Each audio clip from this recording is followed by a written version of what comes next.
So, hello and welcome to the sixth episode of Aaron Walker Art Talk. I am, of course, Aaron Walker, and I am joined for the third time by Sarah Iddings. Hello again. Hello. And for this episode, Sarah has chosen Hipster Youth. Sarah, why don't you go ahead? All right. Well, I picked this piece out just because the hipster movement, it is ironically big.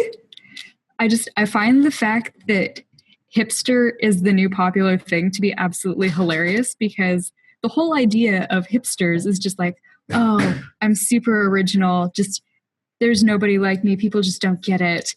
And now it's just like, everybody's a hipster. It's the thing. And it's just hilarious. And that piece, it made me think of that. And then it's like, this guy's just here, like, so skeptical. And it's just like, is he being skeptical because that's just like, it's his mindset? Or is he being skeptical, like looking off at all of the other like hipster people around him that are just like doing it because it's the thing? And he's just like, yeah, see, I'm the original. And this was me before it was cool. Okay. Well, I mean, you've touched on basically like every point. Oh, are you serious? Oh, yeah. So like I made this when I was in college, right? So it was like my first year. And I went from like this semi-rural, like once again, residential life school where, you know, there weren't really hipsters that much. It was just like, you know, like nerds and geeks. And you hang out. And then I went to this like small liberal arts college in like a party city in like New Orleans. Oh boy. Like, this is a character that was like, that I ran into like very often. And so part of it is on the play between hipsterdom being this, as you said, like this individualistic sort of movement where you're meant to express. It's like you're back in the Reagan era, and it's like your individualism must be expressed through like your clothing choice and like every sort of consumable thing that you can consume, that you can purchase, is like an expression of your individuality. But then everyone is that way. And so it's called Hipster Youth as a play on Hitler Youth, because of course hipsters like, and by the way, I should say it's the Hitler Youth haircut, right? Like, it's true. But like at the same time, like that haircut is coming so back into fashion. Well, I do want to, like, my caveat is I typically have that haircut, and most likely by the end of this series, I will have the haircut again. But again, that's like the way that you can spot a hipster typically, at least when I was making this, was by that haircut. It was like Macklemore had it. Like, so true. And he does have, once again, the sardonic, like proto-nihilistic look on his face. Like, I don't care about anything. And he has like the gauges, because everyone had gauges back in 2014. Oh, I know. That trend is just beyond me. Like, I was constantly seeing kids with gauges because I worked in the public library, and my mental game was like, how many pencils could I shove through your ear at once? I would say like, that we've all been there, but I'm not sure that we've all been like exactly there.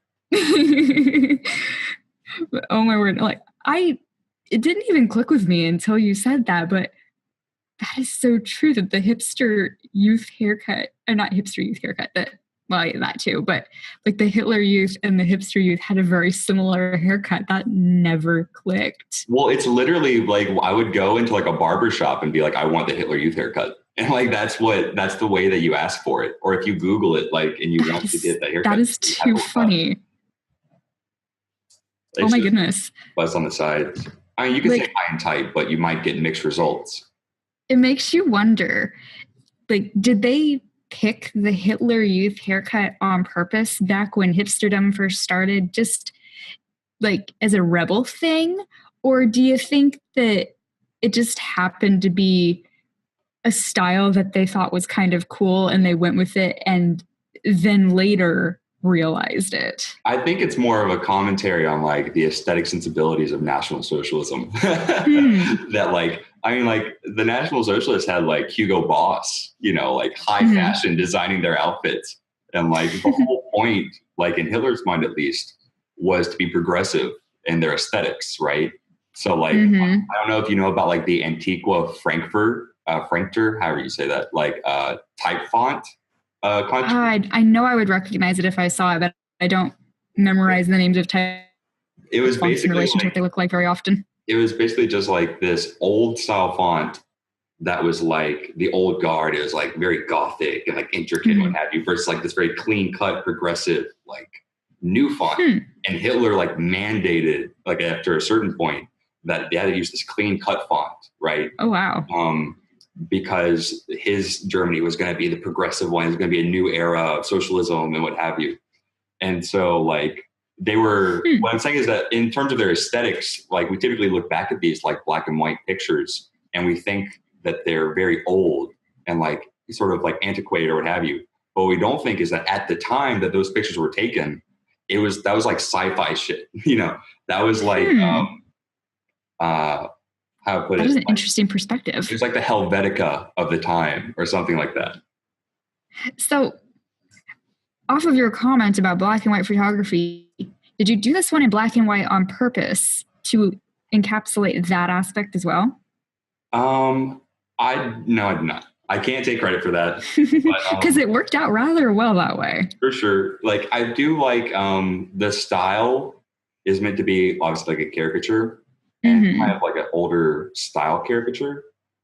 And by the way, quick note on like the technical aspect, the way I did it was with used markers. So like I'll get like a marker and use it so that it almost isn't putting out ink. And that way you can use it almost like a grayscale marker and get like a nice texture, like so that you don't have to see a little like micron and like go over it 1,000 times. You can just use a used marker.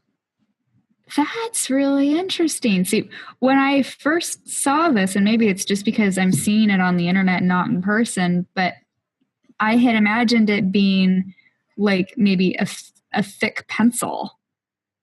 Right. Interesting. But you can achieve that look and reliably and not like mess up so that you have like a random ink spot or something. Once again, use markers. Would recommend. Duly noted. So now, did you choose to give him a mustache because of your whole Hitler Youth, Hipster Youth crossover thing? Well, I don't think it was the crossover. If I was going to do that, I would have given him like the bar, right? That's true. But no, the handlebar mustache was also part of like the hipster mystique, along with bicycles and I don't know, like message carrier bags. Still is.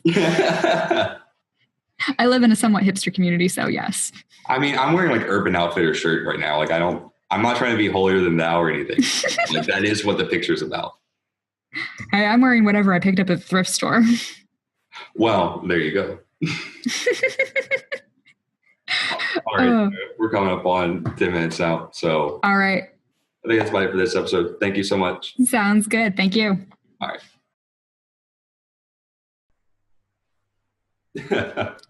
Cool. That one was fun. Oh yeah. Like anytime I get to talk about like the aesthetic sensibilities of the National Socialist. You're right.